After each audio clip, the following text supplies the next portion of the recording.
Welcome to the first edition of Drunk Newfie News, boys. I hope you're about as excited as I am, cause finally, after 10 days, I finally stopped watching me fucking Blu-rays, watching that fucking Viva La Bam shit.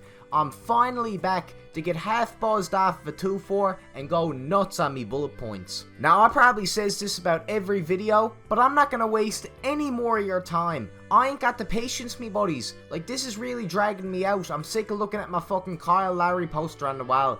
I just wants to get this fucking video done, get me fucking millions, and start pumping more of these out. But lately, man, I haven't had the time. The fucking stress of everything is killing me. Like, I can't even tell you. Well, I can tell you, I'm telling you now, I'm a fucking idiot. Hold on, let's just skip this part. Holy fuck. See, this is why you don't improv. I'm just saying, do not improv a fucking video. You will not fucking do it well. So I'm just gonna go back to reading me bullet points, but fuck. So without any of the intro junk, which is what I just did, let's talk about me favourite topic of the night.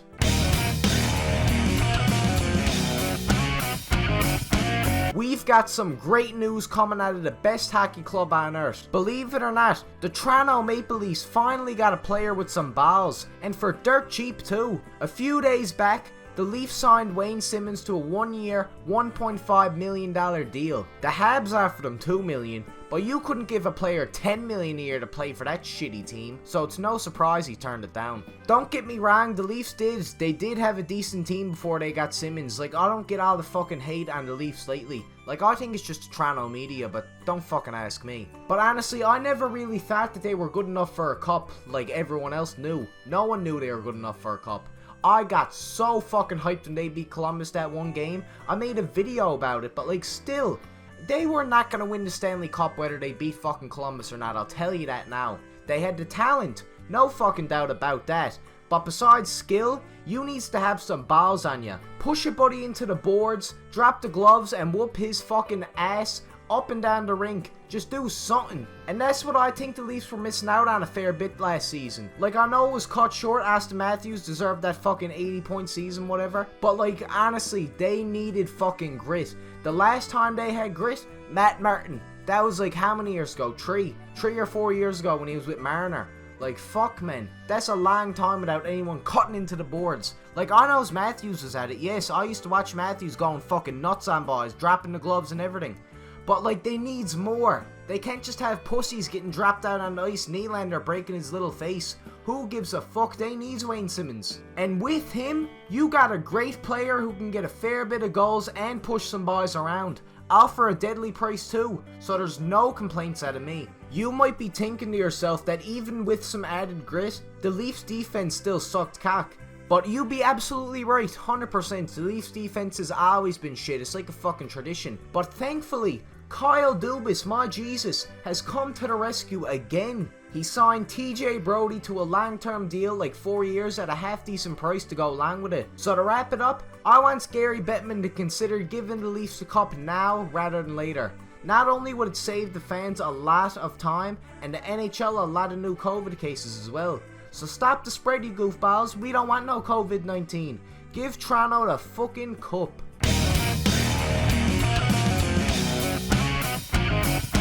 Holy Jesus, am I ever conflicted.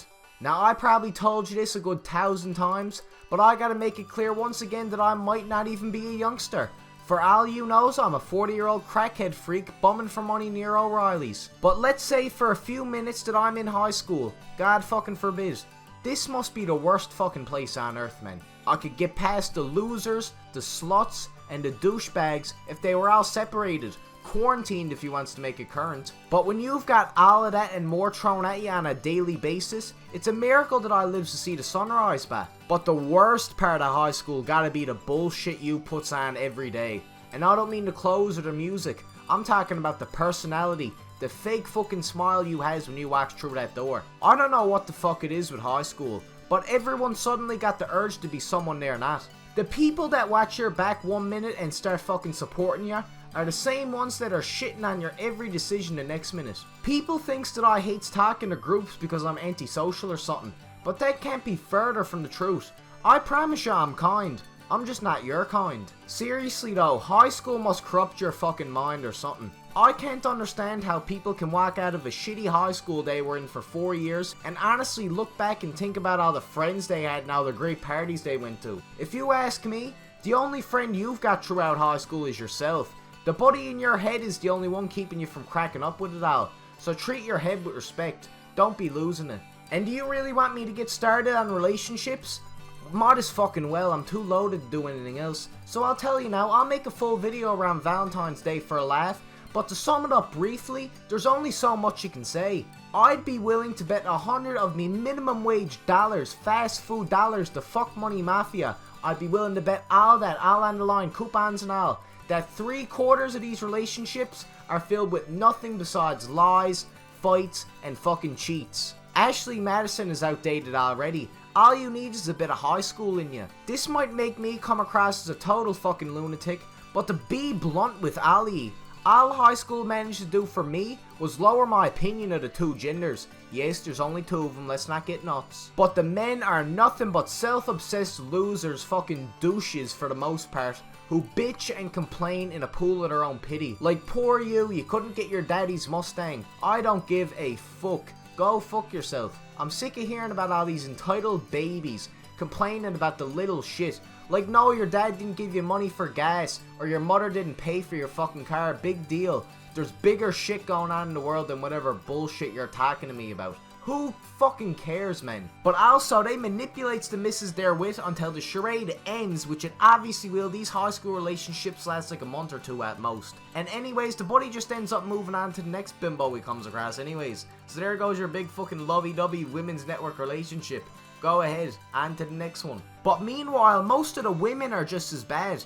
Drama-obsessed, whining, slutty weirdos who pry into your personal life and judge you for the boys you hangs around, the music you like, and the decisions you make. That won't stop them from cheating on the buddy they're with though. Let's not get fucking mental, you know it's time to go. To end off on this report, fuck high school. Drop out and make YouTube videos. It'll all work out in the end. I can promise you that. If everything goes to shit, I'll blame it on one of me buddies and get him out of the fucking heat. If I can act like a fake asshole for a few days, I'm sure we'll be best kind again soon enough. Just don't tell him it was me.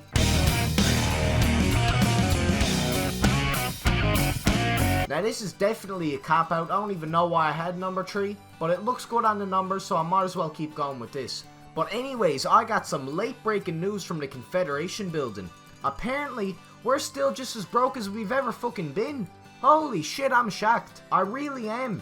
I thought the fishery would carry us right to Elon Musk's doorstep, but this world must have other plans for us, suffering and slutting around like we usually do. So to end off the video, I've got a message to the entire Newfoundland fishery. Quit your day job and make YouTube videos. It'll all work out in the end, I can promise you that too. This has been Leaf Carlo, and I'll see you on the right side of the rock. Have a good one. Now, if we have any children, please step out. This is a parental guidance moment. You can see a man here having sucked the other person's rectum, and the other person is poo-pooing, and this one is eating the poo-poo all over the place. Oh, yeah. Huh? Hey, I mean, look at this guy sincerely. Bishop. Staggerfulizer.